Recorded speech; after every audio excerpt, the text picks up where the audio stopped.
Today we finish up season 2 of Weird Bible Wednesdays. It has taken us 19 episodes to get through 17 verses in Matthew chapter 1. We've been going through Jesus' genealogy, and it's been incredible. Today's the wrap up, and today I just want to talk to you guys about some Easter eggs that are hidden in Matthew's genealogy. Maybe you haven't heard of an Easter egg.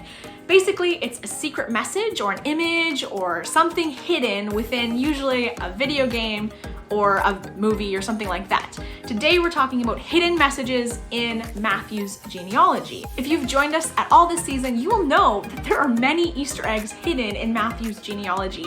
It used to be that when I read it, it was just a list of boring names, but now, because I know more about these people, it's like, whoa, there's so much going on in this genealogy. So here are a few of the Easter eggs.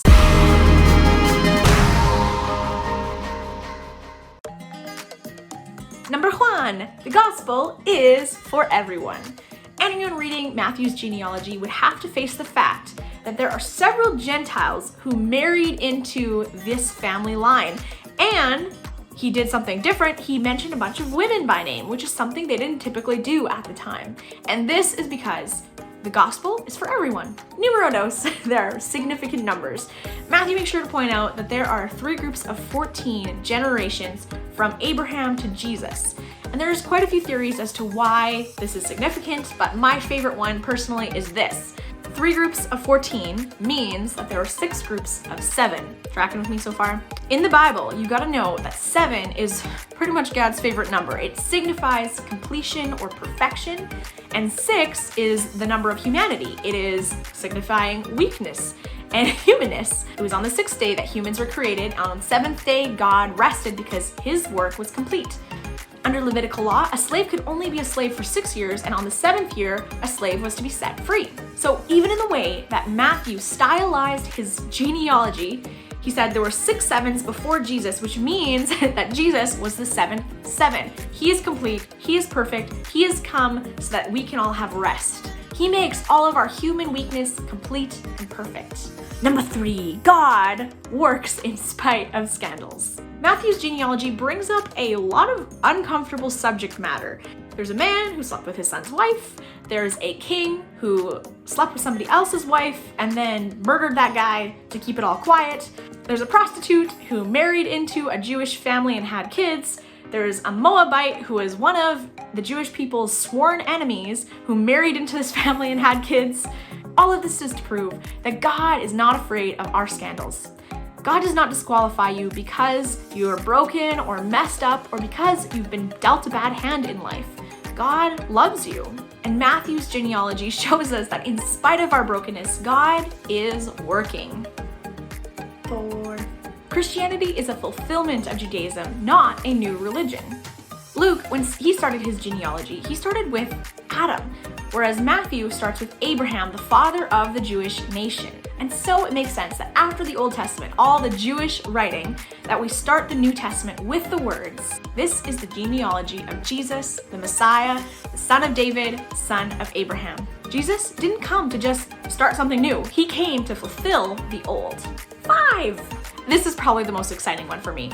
Joseph and Jesus' New Testament story should make you think of Joseph and Israel's Old Testament story. Matthew ends off his genealogy with this.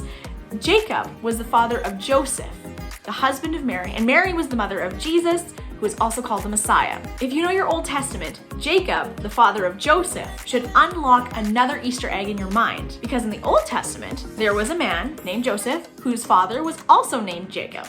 And the similarities don't end there. The Joseph of the Old Testament was a dreamer, and so was Joseph, Jesus' adopted dad. God spoke to him numerous times in dreams. The Old Testament Joseph and his family, they fled to Egypt because of a famine.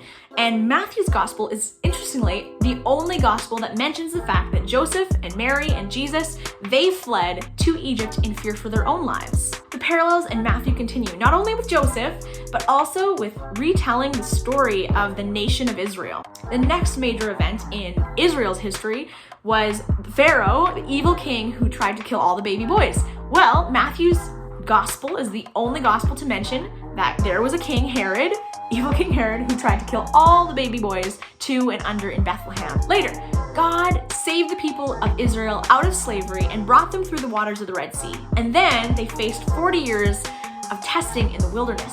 Well, Jesus, right after being brought through the waters of baptism, he spent 40 days being tempted by Satan in the wilderness.